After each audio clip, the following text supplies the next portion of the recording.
aí eu quero que vocês observem, o primeiro acampamento ficava no Oriente, a referência bíblica 2, 3 ao 9, depois vocês vão ler cada versículo para vocês entenderem bem esse acampamento.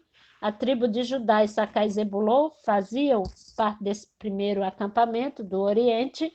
O líder era Naasson, da tribo de Judá, da tribo de Issacar, Netaniel, e da tribo de Zebulon, Eliabe. Eram os líderes, cada tribo tinha o seu líder.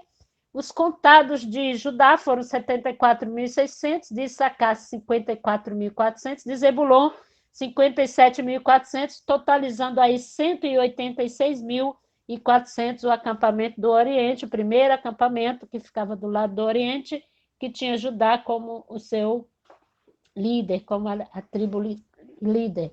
O segundo acampamento ficava no sul, capítulos 2, 10 ao 17, vai falar sobre essa turma aí do segundo acampamento do sul, e era Ruben, Simeão, Gade. O líder de Ruben era Elisu, de Simeão, Selumiel, de Gade, Elisaf. E aí nós temos os contados: Ruben, 46.500, Simeão, 59.300 e Gade, 45.630. Total somava 151.450. A tribo de Ruben liderava o segundo acampamento, que ficava no sul. O terceiro acampamento ficava no ocidente, capítulos 2, 18 ao 24, a referência bíblica de Números, né? Nós estamos falando do livro de Números. Efraim liderava esse acampamento, o seu líder era Elisama, os contados de Efraim eram 40.500, Manassés, o líder era Gamaliel, os contados da tribo de Manassés eram 32.200, Benjamim, Abidã, seu líder, 35.500 eram os contados da tribo de Benjamim, somando então 108.100 no terceiro acampamento do Ocidente, liderado por Efraim. E o quarto acampamento ficava no norte, capítulos 2, 25 ao 32. Dan liderava o quarto acampamento, era o acampamento de Dan. Aizé era o líder da turma lá de Dan, contado 62.600. A tribo de Dan era bem numerosa. Aizé, Pagiel, seu líder, desculpe, Assé, a tribo de Assé, Pagiel era o seu líder, e os contados 42.500. E Naftali, o líder, Airá, 53.400, somando o quarto acampamento, que ficava do lado norte, que tinha Dan como a tribo que liderava, somava 157.600. Então, esse era o último acampamento, que ficava no lado norte. Então, a gente observa aí que havia uma estrutura organizacional. A estrutura organizacional dos hebreus está toda detalhada aqui no livro de Números. Os levitas, eles foram ungidos e consagrados para exercerem o sacerdócio em lugar do primogênito. Você vai ler isso lá em Números 3, do 12 ao 13. Gerson, Coate e Merari estavam ali substituindo os primogênitos e sendo consagrados e ungidos para exercerem o serviço sacerdotal. Escolha em função dos levitas. Olha, o superintendente Eleazar era o maior líder dos levitas. Você confere isso lá em Números 3, 32. Totalizavam todos os levitas que estavam naquele grupo ali, eram 22.000 levitas. Veja no capítulo 3, versículo 39. E os contados para o serviço foram 8.580. Veja, quando você termina de ler, de fazer a leitura sobre a soma dos acampamentos, então eles vão colocar lá também os somados dos levitas. Gerson, Merari e Coate somavam 8.580 levitas que estavam consagrados e ungidos para servir, no verso 48 do capítulo 4. Então, essa ordem aí é perfeita. A Assembleia do Sumo Sacerdote, Moisés, Arão, Eleazar e Itamar.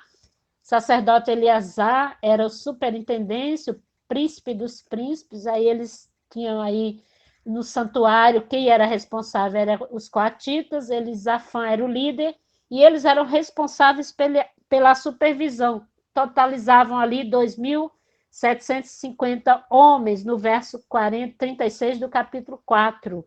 Aí nós temos ali o sacerdote Itamar, era o assistente para ministrar no tabernáculo. Os utensílios menores, eles eram responsáveis pelos utensílios menores, e os meraritas, Uziel era o líder deles, e eles eram responsáveis pela conservação, totalizando aí 3.200, no verso 44 do capítulo 4. E para a parte da tenda da congregação eram os gersonitas, Elisafém era o líder, e a responsabilidade era a vigilância.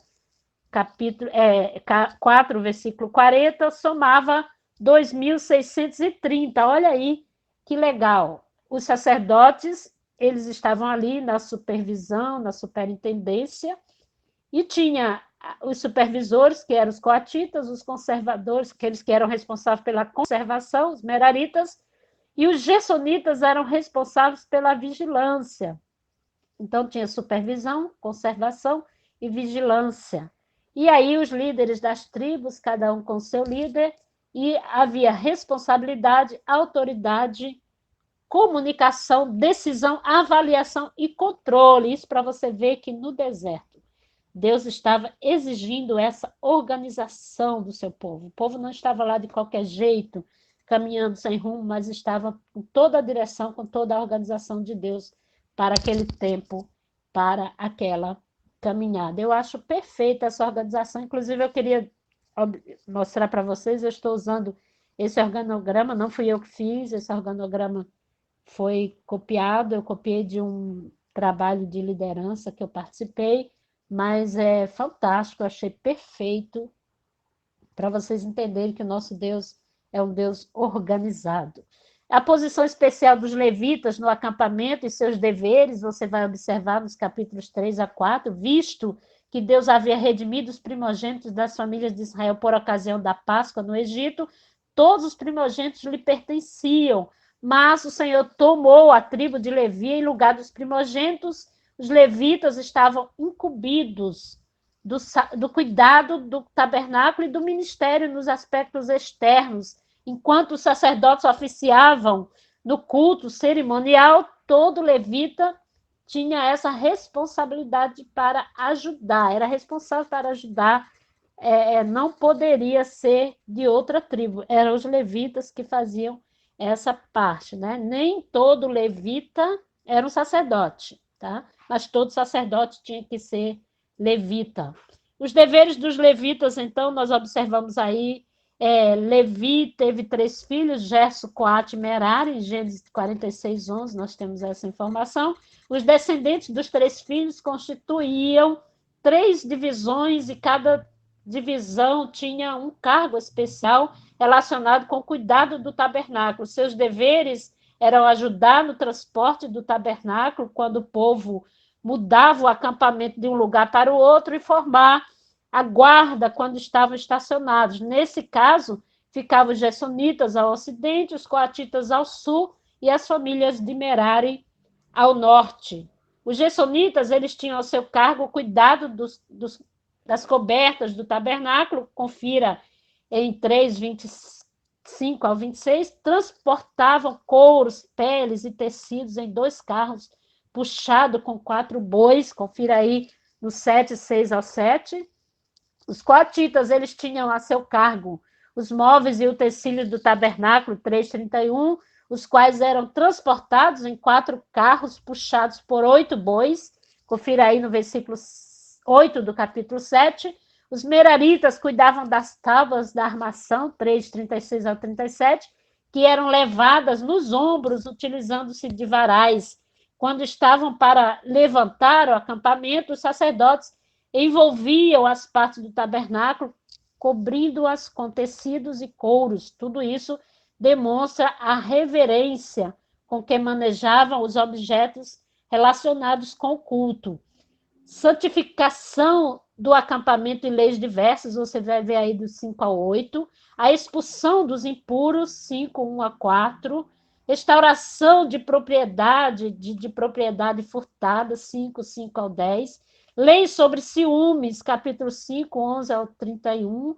O voto dos nazireus, 6, 1 ao 21. Esse capítulo nos fornece a origem do nazireado.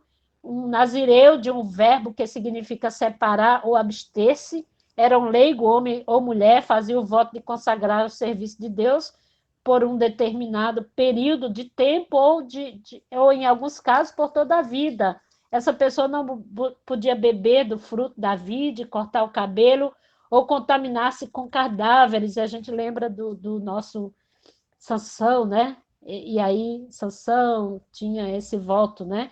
Esses sinais exteriores serviam como testemunho público de sua dedicação a Deus. Temos aí Sansão, Juízes 13, Samuel, 1 Samuel 1, 9 a 11, vai falar sobre isso. João Batista, Paulo e outros vão estar falando sobre isso. Quando o período de um voto temporário se esgotava, algumas pessoas tornavam-se nazireus vitalícios.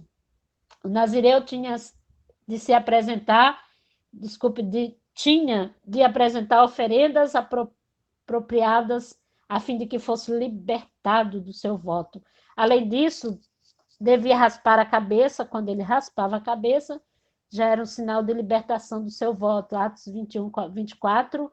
Os cabelos cortados eram queimados por baixo da sua oferta pacífica, assim chegava ao fim do voto do nazireado e a pessoa voltava a ocupar-se em atividades normais. Nós temos aí no capítulo 6 a bênção sacerdotal, 6 do 22 ao 27, a oferta dos príncipes de Israel, capítulo 7. Este capítulo aponta em um retrospecto para um mês antes, quando o tabernáculo acabara de ser levantado e dedicado. Cada príncipe em Israel ofereceu ao Senhor a dádiva de cada um, que é relatado separadamente, numa demonstração de que cada um deve prestar culto individualmente e não depender só de adoração coletiva. Eles tinham que apresentar individualmente seu culto a Deus. No ponto 7 aí, continuando, nós temos a consagração dos levitas, capítulos 8, do 5 ao 26. Esta sessão é essencialmente um paralelo ao 8º capítulo de Levítico. Ambas as passagens repetem o essencial do trecho de Levíticos 3, 5 ao 13, mas temos adicionadas aqui as regras de purificação dos sacerdotes e de apresentação a Yahvé. John Marshall observa que os levitas eram simplesmente purificados, mas os sacerdotes eram santificados. Essa informação nós temos aí na Bíblia Vida Nova, página 152. A Páscoa e as trombetas, 9, 1 ao 10, 10.